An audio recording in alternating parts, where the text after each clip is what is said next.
생각을 바꾸면 수익이 보인다. 역발상 투자의 문현진 멘토입니다. 오늘도 많은 종목들이 급등하고요, 많은 종목들이 또 급락하고 있는데 이런 과정 속에서 우리가 가야 할 길은 상한가에 들어간 종목들 체크해보면 답이 나올 것 같습니다. 도움이 되신다면 좋아요와 구독 그리고 알람 설정까지 반드시 부탁드리고 바로 출발하겠습니다. 자, 일단 오늘 시장도 밀립니다. 딱히 올라갈 만한 이유는 없으니까 밀리는 것 같고요. 일단 역시 다른 해외 주식 시장을 좀 체크를 한번 해봐야 될 것 같은데, 일단 요 항생지수가 지금 계속 요동을 치고 있어요. 계속 이렇게 변동이 심하죠. 내려왔다가 올라갔다가 오늘도 아래 꼬리가 달리면서 결국은 시가는 떠서 출발했지만 밑으로 쭉 밀렸다가 올라가는 느낌이었고요. 그리고 상해도 역시나 잠깐 반등이었는데 이게 여기서부터 다시 또 회복을 할 건지 계속 떨어질 건지에 대한 문제가 남아있는 것 같아요. 더군다나 여기에 대해서 이제는 미국 증시라든지 월가에서는 중국 증시가 지금 매수의 기회는 아니다라는 이야기를 많이 하고 있거든요. 그만큼 추가 하락에 대한 위험성에 대해서 경고를 많이 해놓고 있습니다. 그래서 그런 부분들이 글로벌 증시에도 좀 악영향을 좀 보여주고 있는 것 같아요. 다우존스나 나스닥, S&P, 반도체 이런 쪽들이 전부 다 세게 가지 못하고 있고요. 니케이는 잠깐 이렇게 쉬어가는 느낌이지만 어쨌든 독일과 이런 쪽들도 다 그냥 평소처럼 쉬어가는 느낌으로만 진행이 되고 있어요. 그래서 일단 그런 단계다 보니 우리나라 증시도 지금 올라갈 이유가 없죠. 중국하고 굉장히 밀접한 연관이 있는 국가기도 하고 아무래도 지금 중국 증시가 저렇게 내려가고 있다 보니 우리나라 증시 정말 괜찮나? 라고 이렇게 다들 한번 의심의 눈초리를 보내볼 만하거든요. 그래서 이제 그런 것 때문에 증시가 위쪽에서 약간 힘이 빠졌다라고 생각할 만한 추세를 보여주고 있습니다. 일단 저점에서부터 이렇게 올라오고 있는 추세 자체는 밑으로 빠졌다가 무너져 있기 때문에 여기서는 위로 올라간다고 하더라도 크게 상승하기가 조금 어려운 분위기를 만들어 놨어요. 우리 그런 거 있잖아요. 이렇게 재밌는 분위기, 친구들끼리 만나가지고 재밌는 분위기로 막 잘 가다가 뭔가 이렇게 슬픈 이야기라던가 분위기 깨는 이야기를 누군가 막 던져가지고 분위기가 이렇게 초쳤다라고 하죠. 분위기가 끊겨버리게 되면 그걸 다시 살려내기 위해서는 굉장히 어렵고요. 야, 됐다. 오늘 이렇게 분위기 이렇게 된 김에 그냥 그만 놀자. 그만 집에 가자. 오늘 여기까지 하자. 이런 식으로 마무리되어 버리는 경우가 많죠. 그런 것처럼 분위기라고 하는 것은 굉장히 중요한 거거든요. 그 흐름. 근데 그 흐름이 위로 이렇게 올라가려고 하던 그 흐름에서 내려가려고 하는 흐름으로 점점 떨어지더니 결국은 위쪽으로 회복되지 못하고 아래쪽에서만 머물다가 거기서도 밑으로 밀려버리게 되었습니다. 그래서 이 흐름이 다시 회복되고 우상향하기에는 지금 이제 버거워지기 시작을 했다. 인플레이션이라든지 결국은 금리 상승이라든지 그런 것들이 이제 또 하나하나의 리스크로 작용이 되면서 올라가기는 버거울 것 같아요.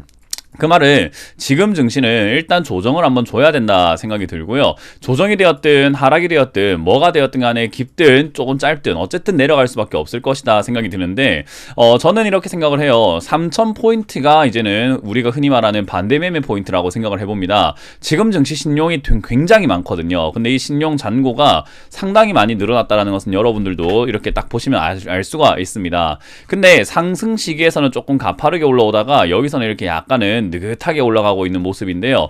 이 느긋하게 올라올 때도 결국 신용은 늘어났다라는 거고요. 20조에서 25조까지 계속 이렇게 늘어나는 모습을 보여줬다라는 거. 그럼 위쪽에서의 신용 잔고 역시나 밀리게 된다면은 반대 매매가 나오게 될 텐데 조금 빠졌다고 반대 매매가 나오진 않아요. 그래서 3,000포인트는 어떻게 보면은 정말 충격을 한번 이렇게 줄 수 있는 그런 자리라고 생각이 드니까 3,000포인트까지만 이렇게 버텨준다면은 나쁘진 않을 것 같습니다. 그러나 여기가 이렇게 좀 무너지고 내려간다면 반대 매매 때문이라도 밑으로 충격을 계속 빵빵빵빵 하면서 약간 수직 하락 이런 게 나올 수도 있으니까요. 좀 조심해야 될 것 같아요. 자, 어찌됐든 저는 7월달 초부터 계속 이야기해드렸죠. 7월이 변곡이 될 것 같다. 그래서 상승이 좀 꺾이기 시작을 할 것 같고 그리고 난 다음에는 하락세로 좀 전환이 되는데 계단식 하락이 되었든 뭐가 되었든 지금은 떨어질 가능성이 높으니까 저는 현금을 들고 있는 것이 좋다라고 생각이 듭니다. 어제 강연회를 통해서 현금 들고 있는 게 무엇이 나쁘냐라는 이야기를 정말 많이 드렸던 것 같아요. 현금 들고 있는 게 죄는 아니잖아요. 그래서 내 돈을 지킨다라는 것을 주식시장에서 내 돈 지키는 방법은요, 종목에 들어가는 게 아니라 우량주도 답이 아닙니다. 그냥 현금 들고 있는 게 답이에요. 그래서 저는 그런 리스크들을 우리가 굳이 내 돈 이런 게 넣어놓고 리스크들이 있는지 없는지 테스트 하시는 것보다는 오히려 좀 안전하게 하시는 것을 추천드리는 바입니다. 자, 어쨌든 코스피랑 코스닥 양시장 모두 약간 조금 힘이 빠져있는 모습을 보여주고 있고요. 오늘도 상한가에 들어간 종목들을 좀 보니까 아이고 택도 없습니다. 좋은 종목이 별로 보이지 않아요. 디스플레이텍이라던가 맥스트, 에코프로, HN 등 이렇게 많은 기업들이 올라와 있는데 지금 디스플레이텍, 맥스트는 상한가에 계속 올라가고 있는 이유는 역시나 다음 주에 있을 카카오뱅크 때문이다 라고 생각하시면 좋을 것 같아요. 신규 상장주를 잡으면 저렇게 급등하고 올라간다라는 그런 분위기와 그런 인식을 심어줘야 카카오뱅크가 성공리에 상장이 되고, 그리고 지금 굉장히 많은 큰 돈들이 카카오뱅크에 지금 청약이 많이 들어간 상태잖아요. 그들에게 수익 주려면 분위기 잘 만들어 놔야 될 거 아닙니까? 그 뭐 돈 많은 사람들, 돈 많은 분들 또 돈 버셔야 되잖아요. 그러니까 카카오뱅크 상장되고 올라가야 벌 거 아닙니까? 그럼 올리려면은 분위기 만들어야 되죠. 그래서 맥스트가 저는 그런 용도로 사용이 되고 있다 생각을 하기 때문에요. 절대 놀아나면 안 된다라고 저는 말씀드려보고 싶고요. 에코프로 HN이라는 이 기업은요, 이제 권리락 효과와 함께 급등을 하고 있는데 사실은 상한가에 올라갈 만한 종목 정도까지는 아닌 것 같고요. 결국은 이것도 역시나 신규 상장된 지 얼마 안 된 기업이에요. 그래서 이런 기업들 다시 하여금 올라오고 있다 보시면 되겠습니다.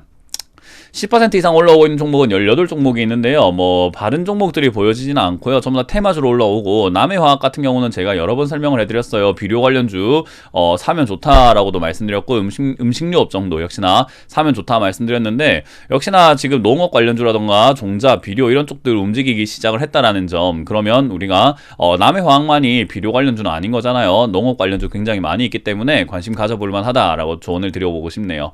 자, 그리고 오늘 삼령 ENC부터 제낙스 해서 지금 6개 종목이 하락을 하고 있는데, 저 종목들도 과거에 급등을 했던 종목이죠. 삼령 ENC 쓸데없이 올라와서 쓸데없이 빠지고 있고, 제낙스 정리매매 중이고요. 서전기전 역시 쓸데없이 올라와서 쓸데없이 빠지고 있는 기업입니다. 한화 SBI 스펙, 제가 스펙 관련주 보지 마라 하는 게 이런 내용 때문이죠. 급등 이후에 바로 급락이 나온다. 그리고 인버스, 삼성 인버스 2X, 항생테크 해가지고 이렇게 떨어지고 있는 모습, 그리고 KB 인버스 2X 이런 것들 뭐 움직이고 있는데, 이런 거 관심 가질 필요까지는 없을 것 같습니다. 자, 디스플레이텍부터 볼 텐데요. 요 기업 어떤 기업인가 재무제표 딱 먼저 열어봐야 되겠죠. 습관을 기르세요, 여러분. 재무제표 보는 습관 항상 먼저 기르시길 바라겠고요. 일단 재무제표 보니까 주식수가 1800만 주 중에서 약 800만 주 이상 900만 주 가량이 묶여있네요. 품절주에 해당이 될 수 있겠죠. 그런 것도 우리가 좀 생각해보면 될 것 같고, LCD, OLED, 제가 LED, OLED라던가 또 LCD 장비 업종들이라던가 이런 것들 충분히 매력있다라고 설명해 드렸는데, 그쪽 업종들 움직이기 시작을 하네요. 그리고 역시나 영업이익은 나쁘지 않은 모습을 보여주고 있습니다. 그래서 그런지 디스플레이텍이라고 하는 기업이 바닥에서 열심히 운동을 하고 횡보를 하고 열심히 힘을 모으고 하다가 이제는 뒤에 뒷심을 터뜨리고 있다 생각이 듭니다.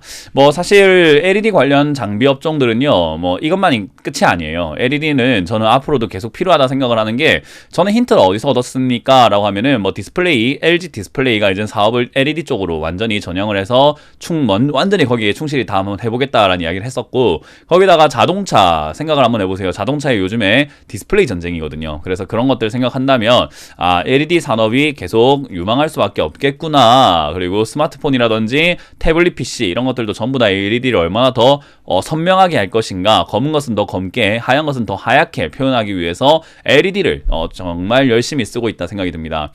그래서 LED 장비 업종에는 역시 LED 산업이 성장함에 따라서 장비가 필요할 수밖에 없기 때문에 그런 쪽 관심 가지는 게 좋다라고 말씀드려본 거고요. 이제 그런 게 이제는 맞아 떨어지고 있는 거죠. 그거 어떻게 알았습니까? 분석이죠, 뭘. 그래서 분석을 통해서 알아냈다. 그 분석을 뭘로 했습니까? 상당히 많은 것들을 참고하고 뭐 뚫레뚫레라고 하죠. 정말 주변을 여기저기 둘레둘레 잘 찾아보고 하는 거기 때문에 쉽게 알아낸 것은 아니라는 것만 명심을 하시면 좋을 것 같아요. 어쨌든 디스플레이 끝난 건 아니니까 뭐 매수해볼 만한 가치는 있다 생각을 해보고요. 디스플레이텍을 사라는 말은 아닙니다. 디스플레이 관련주를 조금 더 관심 가져보자라는 조언을 드려볼게요.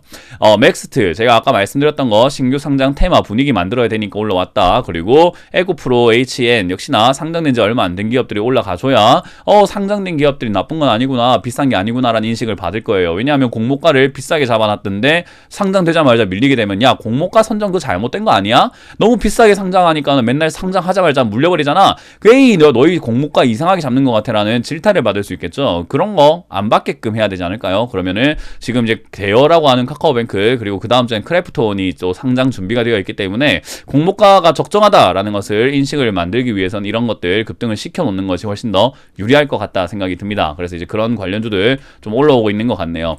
뭐 물론 이런 게 저만의 생각이에요. 뭐 이렇게 진짜로 그런 것 때문에 올리고 있는지 아닌지는 알 수가 없습니다. 근데 분위기가 그렇잖아요. 왜 갑자기 신규 상장주들이 요즘에 상장되자마자 하한가 내려꽂고 이런 기업들 많았는데 갑자기 왜 카카오뱅크 상장하기 전에 이런 일이 발생이 됩니까? 뭐 웩스트가 엄청난 기업인가요? 뭐 알 수가 없잖아요. 재무제표도 없는데 영업이익이 있나 없나 알 수가 없잖아요. 뭐 자료라도 좀 달라. 아무것도 없잖아요. 아무것도. 이런 것들이 급등하고 있다라는 거예요. 뭘 보고 투자하고 있는 겁니까 사람들은 도대체가. 메타버스 하나 띡 걸려있다고 투자하는 거예요. 에라이 나도 가면 코스닥 회사 그냥 메타버스 하나 만들어가지고 상장시켜가지고 떼돈 벌죠. 그런 게 어딨어요. 지금 이건 잘못된 거예요. 이거는. 그래서 저는 이런 기업들을 잡을 필요가 없다. 따라잡을 필요가 전혀 없기 때문에 우리가 관심 가질 것은 아니다라고 생각이 듭니다. 그리고 이제 뭐 아까 말씀드렸던 것처럼 사료 관련 남해화학이 오늘 좀 강하게 움직여주고 있다라는 거, 이걸 봤을 때 사료 관련주라든지 비료 관련주 또는 농업 관련주 관심 가져야 될 것 같아요. 요즘 이상 기후 때문에 농업이 정말로 힘들어지고 곡물 가격이 요동을 치고 있거든요. 근데 곡물 가격이 오른다 하면은 우리가 밥 먹는 것 가격도 오르지만요, 곡물을 먹는 축산물의 가격도 오르게 됩니다. 그 말은 결국 인플레이션에 전부 다 직격타예요. 그래서 인플레이션 때문에도 우리가 뭐 관심을 가져야 되는 것도 있지만, 우리는 인플레이션이 오든 멀든 뭐 기후가 이상하든 어떻든 사실은 돈 버는 게 좀 더 우선인 거잖아요. 뭐 물론 내 건강도 잘 지켜야 되겠지만 그거는 번외로 치고요. 그래서 여러분들이 스스로 잘 하실 거니까.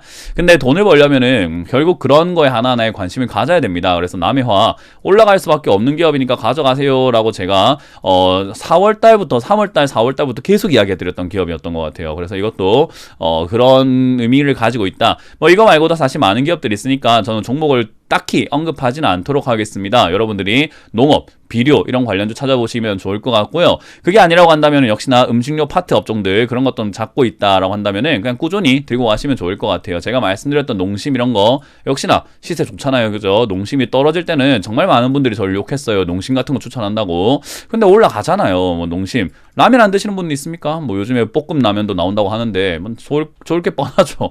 예, 그래서 이런 것들은 여러분들이 잡아 놓으시면 된다. 그렇게 말씀드려보고 싶네요.